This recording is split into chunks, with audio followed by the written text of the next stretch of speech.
Conexão AV. Conexão AV. Conexão AV. É pra você.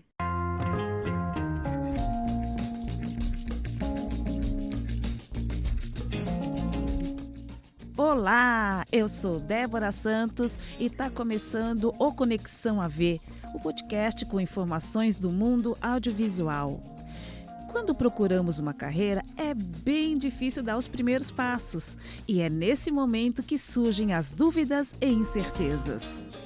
O Conexão AV é um programa que traz curiosidades e conteúdos relevantes desse mercado. E a cada episódio vamos conversar com um profissional da área, seja ela qual for. Hoje estamos com Pablo Milanini, produtor da TNT Sports, que vai bater um papo com a gente sobre o início de sua carreira e esclarecer dúvidas da profissão. Bom dia, Pablo! Seja bem-vindo. Muito obrigada por ter topado participar do programa. Bom dia, Débora. Bom dia a todos. Estou aqui para tirar as dúvidas e contar um pouco da minha história. Ah, que bom! Antes de tudo, fala como foi o início da sua carreira. Por que você escolheu essa profissão? Essa carreira começou há 28 anos atrás. Foi de uma forma muito fortuita, diríamos, porque eu era jogador de futebol profissional. Você estava na base, né? Jogava futebol no Estudiantes de La Plata. Dá para perceber que eu sou argentino pelo meu sotaque, minha forma charmosa de falar. E meu irmão trabalhou numa loja de fotografias. E aí ele começou a fazia casamentos e fotos na época, lá por 1992. E eu estudava o colegial e também treinava futebol. Mas eu precisava ganhar dinheiro de alguma forma. Aí ele falou, vem lá me ajuda a fazer algumas coisas. E era jovem, e era já divertido, né? Porque imagina participar em festas e comer e beber de graça o sábado depois de jogar, que eu treinava no jogo da base.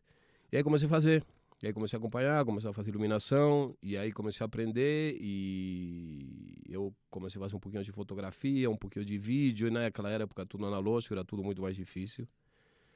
Então eu cheguei aos 17, 18 anos, mesmo jogando futebol, já como que comecei a achar o interesse de fazer um pouco de audiovisual. Na época não tinha rádio e TV, e na Argentina que foi uma turma pós-ditadura, existia comunicação visual, que era a parte mais gráfica. Então eu comecei a fazer a faculdade enquanto treinava, mas chegou um momento que decidi mudar, porque audiovisual era o que mais me chamava a atenção, porque acho que tinha mais afinidade justamente por esse convívio que eu tinha, né, com a fotografia e a parte audiovisual. Então comecei a estudar, mudei de comunicação visual a comunicação audiovisual, e eu comecei a fazer os primeiros passos trabalhando, fazendo alguns docs. E, bom, aí fui levando os anos da faculdade e continuei jogando. Aí me formei jogador profissional, mesmo assim trabalhava e estudava, que não era muito comum na época, eu acho que até hoje também não chega a ser alguma coisa comum. E, bom, eu parei, um dia deu a louca, eu não quis jogar nunca mais futebol e vim para o Brasil. Ou seja, não cheguei... Eu cheguei a fazer alguns programas independentes na televisão argentina, TV a cabo. E aí cheguei aqui no Brasil e, logicamente, tinha que viver. Eu vim para o Brasil para mudar... parece inédito, né? Mas eu vim no Brasil para não jogar mais futebol. Justamente no país do futebol. Mas eu não joguei mais futebol. Aí me dediquei, dei os primeiros passos aqui era numa revista, e o dono da revista de basquete tinha ganho uma concessão da TVA. E ele me chamou para operar câmera num campeonato de streetball no Ibirapuera. Isso já era 1995. E, bom, fiz esse trabalho e aí tinha que editar esses trabalhos que estava fazendo, esse campeonato de streetball, que é basquete de 3. E eu sentei numa ilha. Logicamente, naquela época, é tudo analógico. Não existia o mundo digital. Estava longe disso, né? E aí eu comecei a editar e aí foi puxando, aí até muito engraçado, né? Porque eu tinha acabado esse trabalho para fazer e eu morava em Pinheiros, perto onde é a Estação de Pinheiros, e a produtora ficava na Faria Lima, e eu fazia caminhando, indo e voltando todos os dias, 4 vezes por dia, porque tinha que almoçar, não tinha dinheiro, eu tinha que me virar.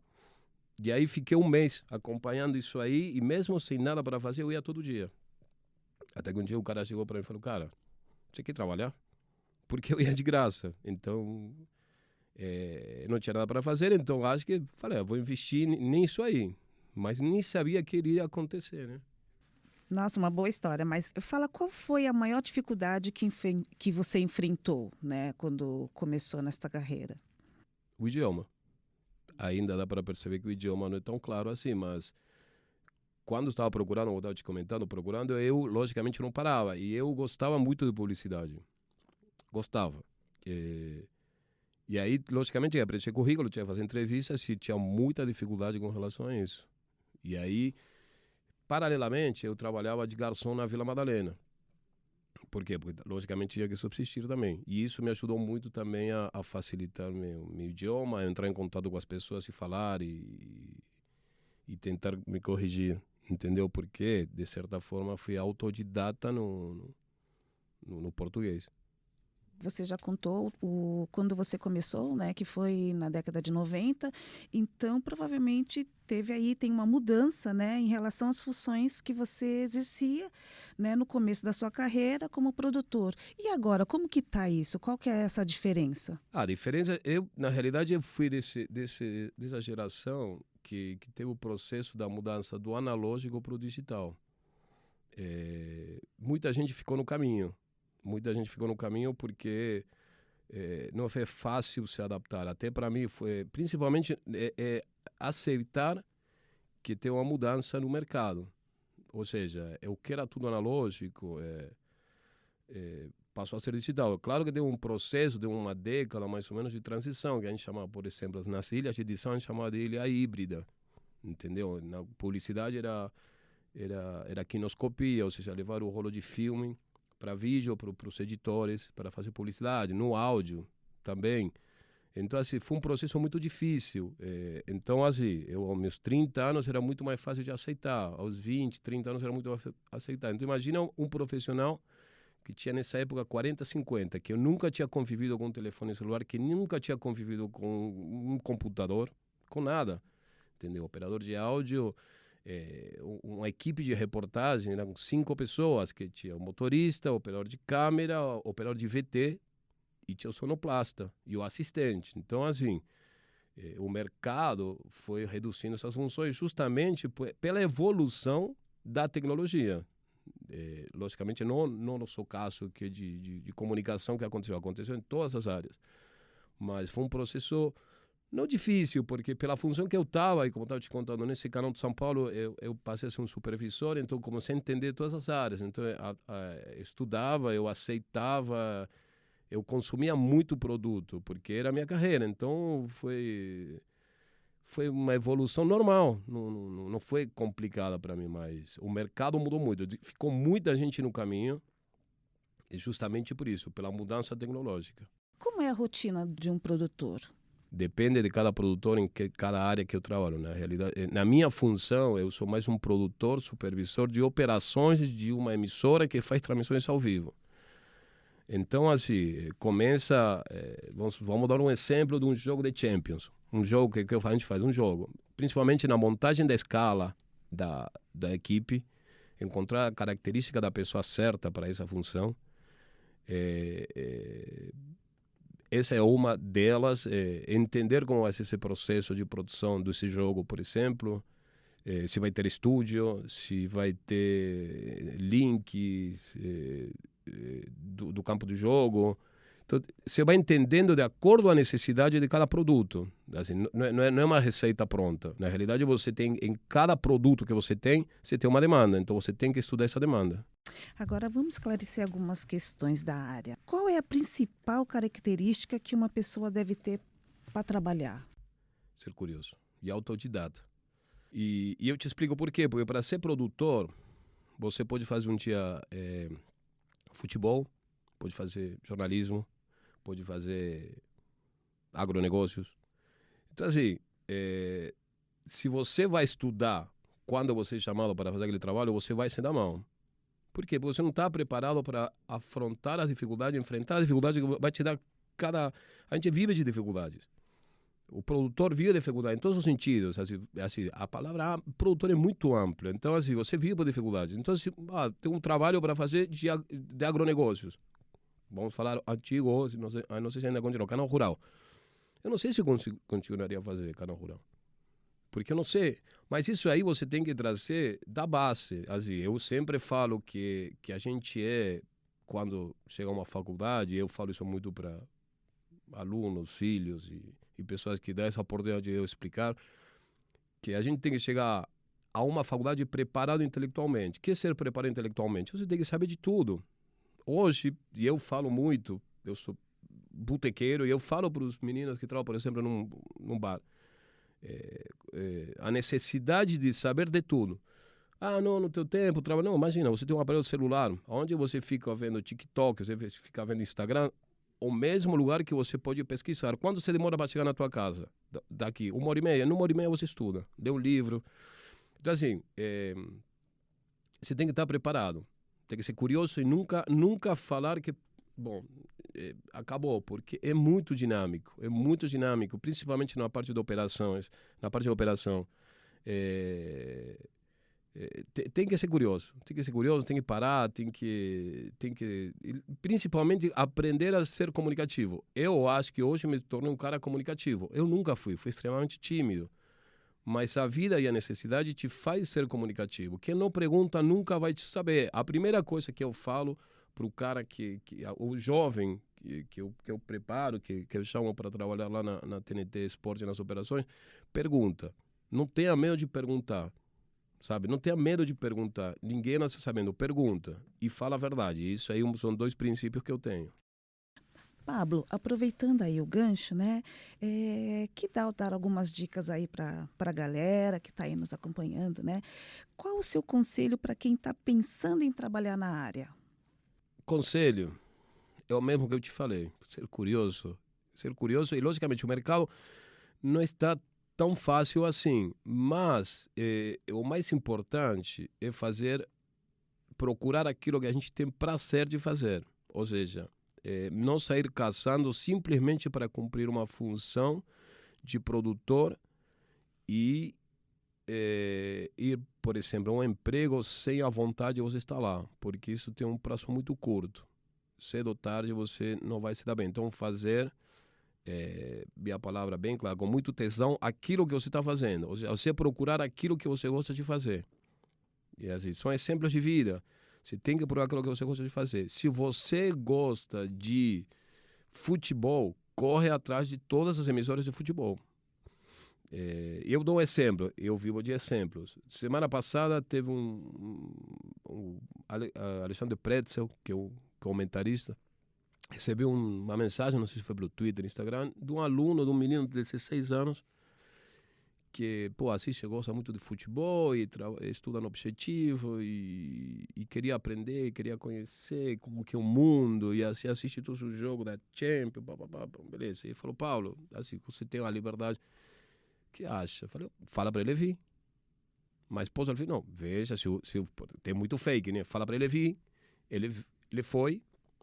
Assim, ele chegou com 16 anos, uma timidez, ele viu passar os apresentadores e caiu uma lágrima desse menino, e essa lágrima para mim foi um motivo para eu fazer o possível para que esse menino esteja lá todo santo dia que tivesse Champions. Então, eu convidei ele, vem aqui, ele começou a acompanhar, eu coloquei do lado, dentro do estúdio, onde são maiores ídolos, que é André Henning e acho que estava Vitor Sérgio narrando o jogo da Champions, acho que era o Bayern de Munique e Barcelona, e ele tremia da emoção. Então, essa emoção permitiu que eu insista nisso. Se eu vejo que o cara senta lá, e que me conhece sabe como eu fico medindo as pessoas de acordo com o comportamento, se eu vejo que esse menino está lá no celular e ele está sentado, e aí não é para isso. Então, não adianta ele continuar nisso aí. Então, aí foi tudo possível para eu assinar uma autorização, um pedido para acho que era o Objetivo, que ele estuda no Objetivo. E eu comecei a assinar e eu fiz atrás da empresa e fiz todo esse processo, porque ele demonstrou para mim que ele tem tesão por aquilo lá. Isso aí vai fazer ele crescer. Você entendeu? Se eu levasse para outras produções, para o Emmys que a gente fez, e visse que o cara não está nem aí, ou não é que não está nem aí, não se sente, é expressão corporal. Mas eu vi que caiu uma lágrima. Quando a lágrima dele cai, minha lágrima, porque eu sei a dificuldade que tem. Então, o conselho que eu dou, faça aquilo que você tem tesão e prazer na tua vida, porque aí vai ser longa. Como a minha, eu falo, a gente tem uma frase, e eu falo com o Ali Oliveira, que é o narrador, a gente não trabalha, a gente se diverte. E eu, sinceramente, eu me divirto. Eu gosto de fazer, eu gosto de montar um cenário da Champions, eu gosto de trazer facilidade para os narradores, para a equipe. Para quê? Porque isso é um bumerangue. Isso me dá prazer fazer. Então, assim, quando você faz um bumerangue, vai ser alguma coisa cíclica. Então, sempre vai passar a vida. Estou há 27 anos, para mim, eu me diverti 27 anos. Eu fiz Copa do Mundo, eu fiz Jogos Olímpicos, eu fiz Rock in Rio, eu fiz Carnaval de São Paulo, Rio, Bahia. Então, minha área me permitiu fazer coisas que, cidadão comum, eu não conseguiria fazer. Não conseguiria fazer. Entendeu? Porque me permitiu isso, viajar muito. Pensando em quem está começando agora, o network é muito importante, né, Pablo? O que você fala aí para a turminha? Quem tem boca vai a Roma. Minha avó falava, nossas avós falavam. Então, assim, se você ficar quieto, se você não for curioso, se você não bater porta, se você tiver medo de bater porta, se você tiver medo de mandar e-mail, se você tem medo, ou você não foi incisivo, insistente naquilo que você tem prazer, você não vai conseguir. Então, assim, o network é isso. E nosso mercado é muito mais... É errado falar QI, entendeu? Quem indica, mas tem muito disso. Mas, assim, esse QI que você fala é uma coisa que é uma forma despectiva, mas realmente funciona. Realmente funciona, porque eu vou confiar, assim, e também não adianta eu, na minha posição, não adianta que me indique uma pessoa e eu não sinto que essa pessoa quer fazer. Já me indicaram várias pessoas e como eu estou falando, quando eu enxerguei, eu falei, não é para isso, não está no lugar certo, entendeu? Então a gente tem que ser insistente, são palavras-chave, tem que ser insistente, tem que ser curioso.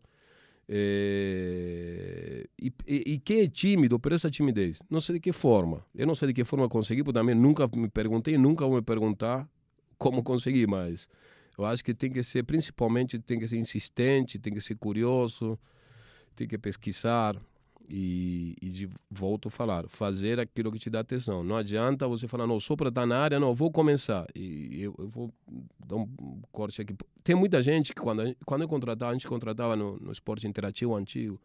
Primeira pergunta, você gosta de futebol? Não, então esquece. Não adianta. A gente fazia 99% era futebol e 1% era vestiário, por exemplo. Então não adianta. Não adiantava eu contratar uma pessoa. Então, assim, teve gente que começou a trabalhar na empresa, porque a Esporte Interativo estava dentro da TNT, perto da Warner, perto do Cartoon Network, para que em algum momento, sabe, abrir uma vaga e ir para entretenimento. Não vai conseguir. Eu só teve uma pessoa que conseguiu porque ele foi muito claro comigo. E era um cara genial no estúdio. Era um cara que cumpria todas as funções do estúdio. Então, para mim, não tinha problema no estúdio. O operador de câmera, o operador de estúdio, não tinha problema que ele não conhecesse do futebol. Ele tinha que fazer assim, focar e pronto. Focar, lógico, pronto, lógico, simplista, né? Que não é tão simples assim. Mas ele conseguiu. Mas, assim, tem que ser curioso. Qual área do audiovisual você acha que está carente aí de mão de obra? As iniciais.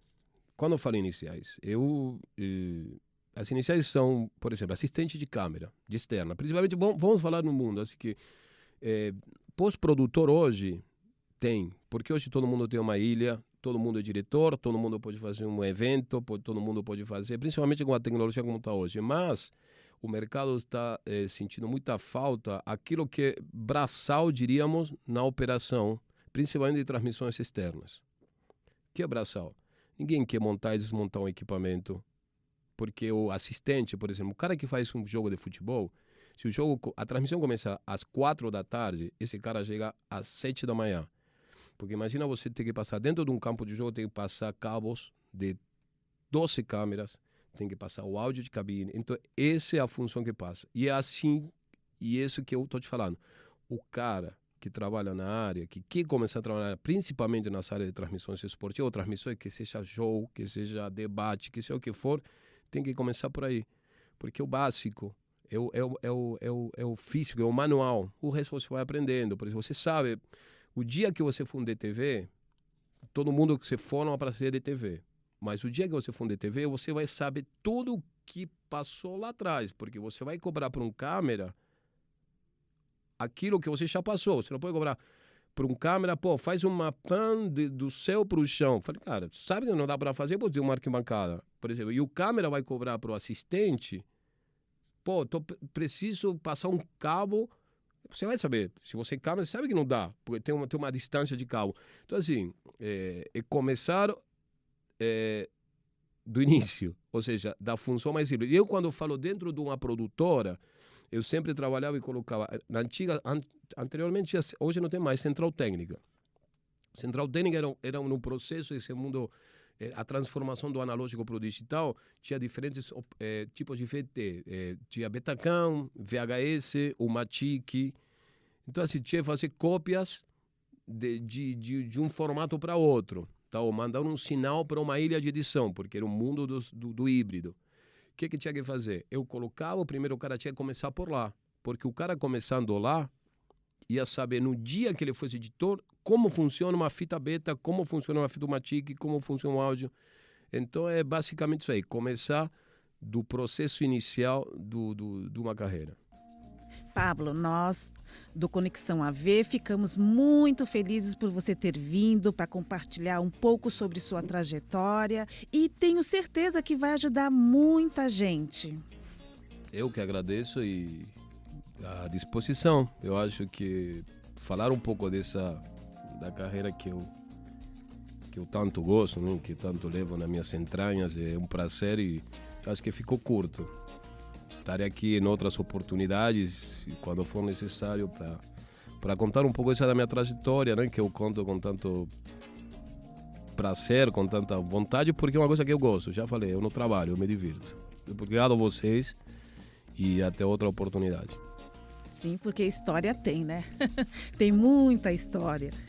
Bom, o papo de hoje chegou ao fim. Muito obrigado a você que nos ouviu e desejamos muita sorte nessa sua jornada. Até o próximo episódio. Conexão AV. Esse podcast é um projeto desenvolvido pelos alunos Evelyn Silva, Gisele Lopes, Gustavo Henrique e Nicolas Pavanello, do curso de Qualificação Técnica de Produção de Rádio e TV. E Dimas Bicudo, Grisanto Filho e Marcelo Gobo, do curso de Sonoplastia do Senac Lapa Cipião, sob a orientação dos professores Edwin Pérez, Tiago Lirola, Ricardo Bechara e Kiko Bernardoni.